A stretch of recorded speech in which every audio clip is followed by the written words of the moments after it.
Events in Amazing Spider-Man 2 begin not long after the end of the first film. Peter is still haunted by the death of Gwen's father, but he's trying to move on, graduating high school, enjoying life, and embracing the role of being New York's protector. He's confident and cocky with his now-honed abilities. Dane DeHaan's Harry Osborn returns to New York to head up Oscorp. We learn he and Peter are old friends, and while this inevitably creates a feeling of déjà vu, a problem that such a recent reboot was always going to encounter, DeHaan is so creepy yet appealing as Harry that the relationship between them is as compelling as ever. Harry is suffering from a degenerative condition and requires Spidey's blood to stand any chance of survival, which plunges us back into the mystery surrounding the death of Peter's parents. Eventually, the truth is discovered, though the revelation feels anticlimactic after the amount of mystery the series has built up around the event. There's also an attempt to introduce Max Dillon as a character for whom we should feel sympathy. He's socially awkward, lonely, unappreciated, and since Spider-Man saved his life, he's become obsessed with the hero. But the film lets him down. It doesn't establish him as a central villain, but more as a reason for the film's set pieces to exist, and later to function as Harry's lackey. On top of all this, there still, of course, needs to be action.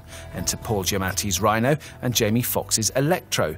Giamatti is limited to cameos, but Electro appears throughout the film as a main antagonist. But they both feel very similar.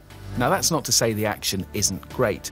The Times Square showdown is definitely a standout sequence, brilliantly showcasing Spidey's unique set of powers. But you never genuinely feel the sympathy toward Electro that the film wants you to. He's a far cry from Alfred Molina's tragic Doc Ock. Fox is fine, but the role is just too brash, saddled with one or two cringeworthy lines that would be more at home in a superhero film made in the mid-90s. I just wanted everyone to see me. There's a lot going on, but with a running time of 142 minutes, you actually come away thinking there's just as much Amazing Spider-Man 2 leaves out. There's so much to get through, as well as having to set things up for future sequels and spin-offs. The pressure exerted on the film at times threatens to derail it. The film is at its strongest when it comes to matters of the heart, whether it's Peter's complex relationship with Gwen or increasingly strained relationship with Aunt May. Sometimes the scenes between Peter and Gwen are so intimate, you feel like you're a third wheel on a date, but that's probably more of a measure of just how successful they are and testament to the strength of Andrew Garfield and Emma Stone's chemistry.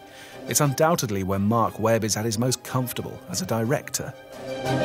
Garfield's Spider-Man is more balletic than ever before, constantly striking iconic poses, and the depiction of his SpiderSense during key action sequences is great. Time slows to a crawl, allowing him to evaluate and instantly prevent disaster. Amazing Spider-Man 2 gets a lot right, yet there's a constant awkwardness to the machinery of its plot. You can almost hear the cogs turning. However, what's worse is that at times it becomes overtly patronising.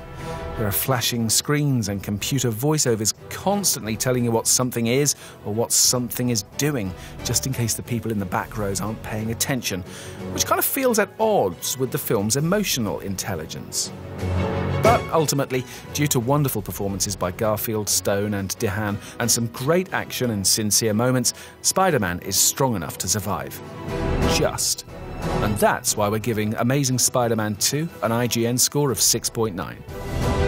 For everything Peter Parker, stay with IGN.